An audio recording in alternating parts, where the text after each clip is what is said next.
If someone just told you you may need to spend $2,000 to $4,000 on a psychoeducational assessment, you may be wondering, is this actually necessary? Will my child get a diagnosis from this, or is it another expensive report? Hey, I'm Genevieve, mom to an amazing autistic child and voice behind the Autism Parent Guide. Today I'm going to break down what a psychoeducational assessment really is and what it includes, whether it can diagnose ADHD or autism, why families get them, when it's worth the money, and when it's actually worth waiting, because this, my friends, is not a small decision.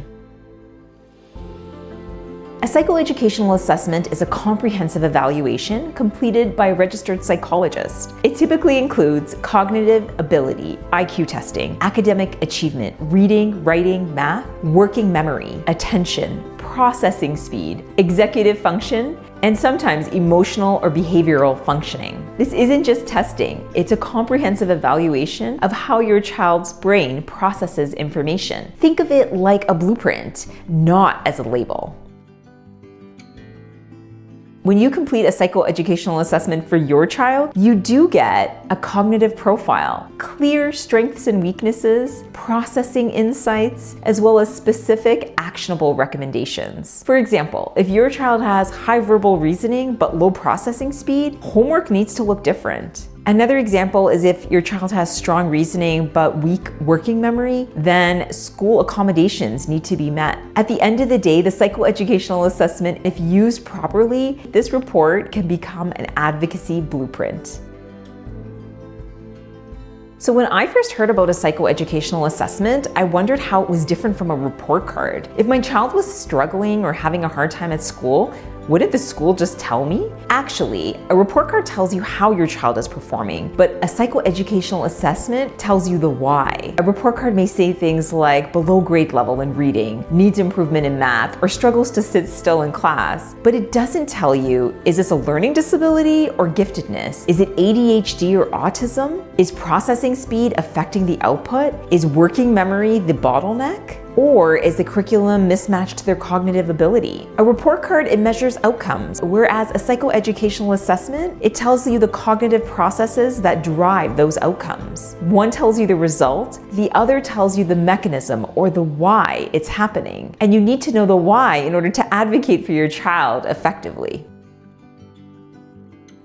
A psychoeducational assessment can diagnose ADHD, intellectual disabilities, learning disabilities, as well as giftedness. And in many provinces here in Canada, a registered psychologist can diagnose ASD, autism spectrum disorder. But here's the key. Not every psychoeducational assessment has autism-specific testing or tools used. So you need to ask. When we were going through the process, our psychoeducational assessment confirmed our child's ASD diagnosis because they used autism-specific tools such as the Autism Diagnostic Observation Schedule, as well as developmental history interviews were included. So if you're thinking of booking a psychoeducational assessment, I would say there's two main questions you need to ask, and I'll pop them up on the screen beside me and just jot them down or take a quick screenshot or photo. The first question is, does the psychoeducational assessment include autism diagnostic tools? And the second question is, can the assessment result in an ASD diagnosis if criteria is met? You never want to assume, especially when you're spending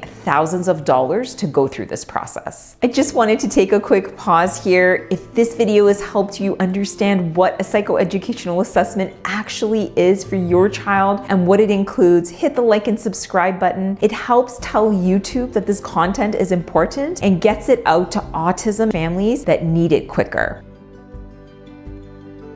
Now, let's talk about why schools recommend a psychoeducational assessment. Number one, your child is struggling academically. Number two, there's an attention concern. Number three, uneven skill development. And number four, accommodations don't seem to be working. Of course, without a diagnosis, the school can still offer support. It's just that with the data and documentation, it changes the tone of the conversation. If you are having concerns and you approach the school, they'll likely say things like, oh, your child will catch up. Let's wait and see. Or we don't see this here at the school. With standardized results, you can say, actually, the assessment shows. The thing is, with data and standardized testing, it helps you advocate for your child more efficiently, more accurately, and gives you the leverage that you need.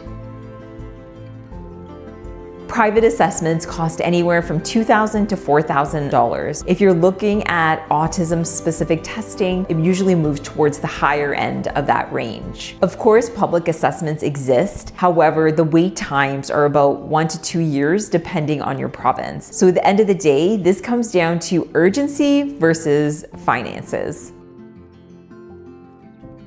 So is the psychoeducational assessment worth it for your child? I would say if you fall into one of these 5 categories, it likely is. Number 1, your child is struggling and you don't know why. The school is minimizing your concerns. Your child might have an ADHD, autism diagnosis, or learning disability. You need documentation in order to get accommodations with the school, and you want to learn about what's going on under the scenes in your child's brain so we can help them in middle school or high school. A psychoeducational assessment, though, may not be urgent if your child is already getting the support they need from the school and they're coded appropriately. The school is not giving you any resistance. The concerns are quite fresh and early, and you're okay to wait a little bit. Again, this assessment doesn't fix anything on its own, but it gives you the clarity you need to prevent wasted years. If this video has helped you, hit the like and subscribe button. And if you're interested in similar content like IEPs or disability tax credit information, check out my channel. And I just want you to know you're not alone, and neither is your child. I'll see you next week on the Autism Parent Guide.